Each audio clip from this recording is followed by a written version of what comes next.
Today's philosophy is brought to you by the 17th century painter Francesco Goya. In the 1790s he did a string of etchings, and one of them is this fellow who's asleep and he's being hag-ridden by bats, and it was called El Sueño de la Razón produce monstros, which translates to the sleep of reason produces monsters. Okay, so here we are at the Battle of Bosworth Field Museum. This has been on the to-do list for both of us for a very long time. Remarkable place. And this lineage up here is a very fine example to have a look at. Edward III. Now, we remember Edward I, Longshanks. He was the one who feuded up in Scotland with William Wallace. Then he had his son Edward II, who was weak by all accounts. He was more interested in young men than he was in ruling. And then he had Edward III. And Edward III was the one who started the 100 Years' War when he felt he had a claim to French territories. So then when we get down to, they were all Plantagenets, starting with Henry II all the way through this line. They were Plantagenets until the end of the War of the Roses. And this is the Yorkist side. Remember, the Yorkists were based at Fotheringhay Castle. They were the White Rose. And the Lancastrians, who were Welsh, were the Red Rose. On this side, you come down through King Richard. He was the one who, at 14 years old, during the Peasants' Revolt in the Tower of London, was met by Wat Tyler and all the peasants. Well, they weren't really peasants per se. They came up and clashed with King Richard. And at 14 years old, he rode out to Smithfield, met with them, put down the revolt verbally, and when they all left, they killed a couple of them. Anyway, head down, continue down through Mortimer and Neville.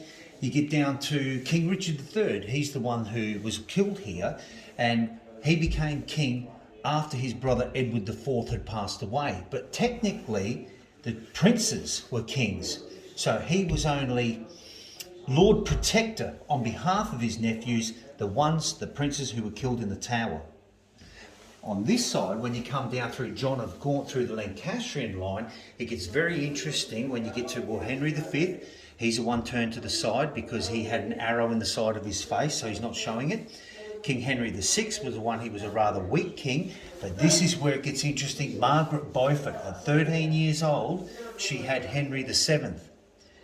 And he became king. He was the one who clashed with Richard III here at Bosworth Field. He was living in France. He arrived at Milford Haven in the south of Wales, made his way up to here just outside of Leicester, and on the 22nd of August 1485, the Battle of Bosworth Field took place.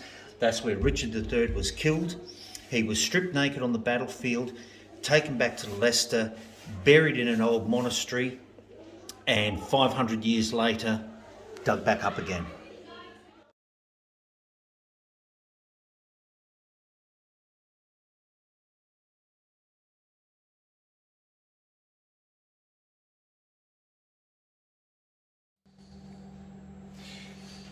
This is King Henry VIII. He wasn't always like that. Apparently in younger years, he was a fine, handsome, strapping young man until he took a really bad fall at Greenwich. And he had a major injury to his leg and he was knocked unconscious for about 2 hours, which would have been most frightening back in the 1500s. Somebody asked me a while ago, didn't King Henry VIII have like 15 wives? No, he had 6 wives. The first one was Catherine of Aragon.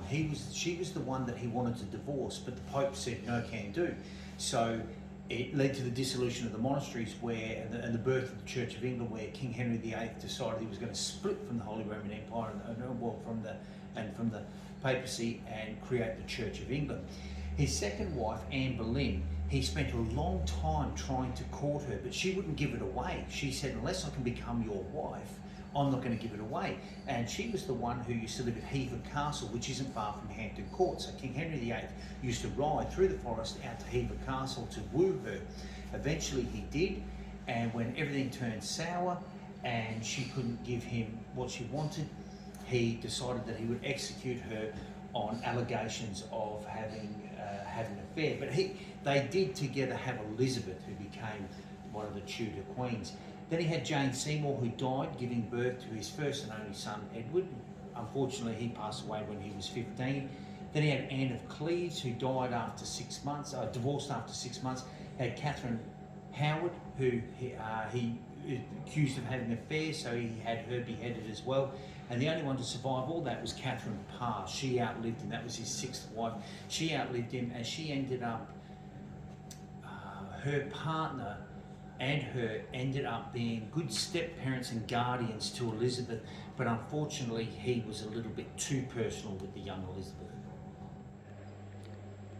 So we just spoke about King Henry VIII and his 6 wives. As the lineage happened, he had 2 daughters who weren't entitled to become queen if he had a son.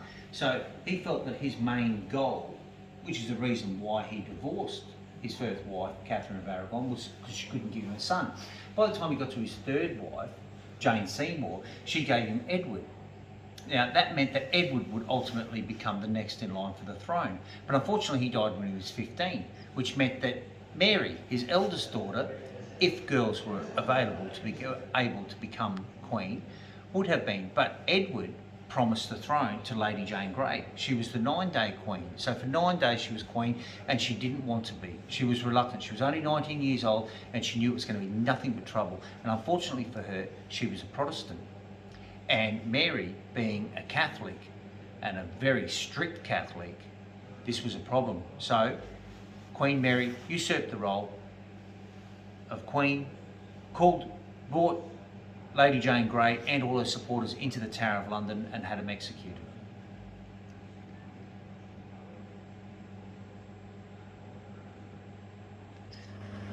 After that short digression on King Henry VIII and his wives, we're back to the subject of the Battle of Bosworth Field. Now, like we saw down in the town of Battle, and ultimately the battle being discovered as having taken place at Crowshurst, a similar thing has happened at Bosworth. The Heritage Centre is up here, and 2.5 kilometres away is Dadlington, which is believed to be the actual location where the battle took place. Compliments of the Time Team and Channel 4's research that they did back in 2012.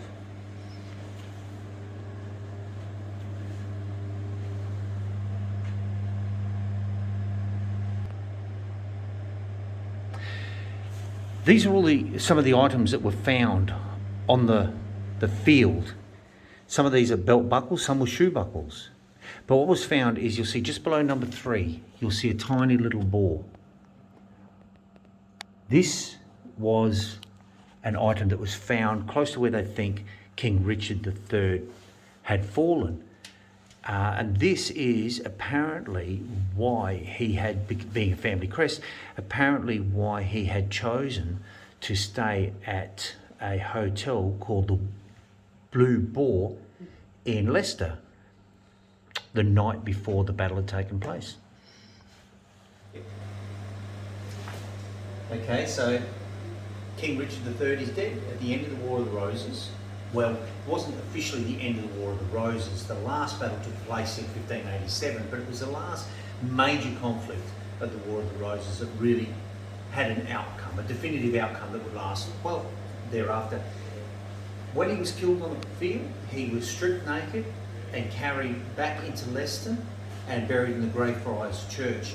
When he went down, if you believe Shakespeare, he screamed, my horse, my kingdom for a horse." You may have heard this even if you don't know where it comes from. That is what he has suggested that he was calling out on the battlefield. It's possible, but that's just conjecture. Like I say, he was stripped down, taken up to Leicester and buried under the Greyfriars Church. If you don't know anything about King Richard and what has happened since then stick around, because you're in for a pretty big surprise. I am now. Okay, cool. Well, compliments of Time Team and Channel 4. They've done their homework and we're grateful for that, because we can honestly say we are now parked smack bang in the middle of Bosworth Field where the battle had taken place. Nobody knows the exact location where King Richard III was felled, but it was somewhere in this area here. And if you take a look around, there is a very flat lay of the land. I don't know which hill Lord Stanley sat on. He was the stepfather of Henry VII, but he was employed by Richard III. He sat up on the hill, waited for the battle, and then eventually joined in on the side of Henry VII. There is a hill up here. It's the only hill we can see. If we pan back around here, that's the only hill that we can see in this immediate surrounds. I'm not saying that's where he was, but it does make you wonder. At one stage, there would have been a couple of thousand people here engaged in a sword fight from all over Europe. People employed to fight in this battle, because it wasn't just the English. Quite often Spaniards, French, even people from the continent, as far as the Holy Roman Empire, were employed to fight on both sides.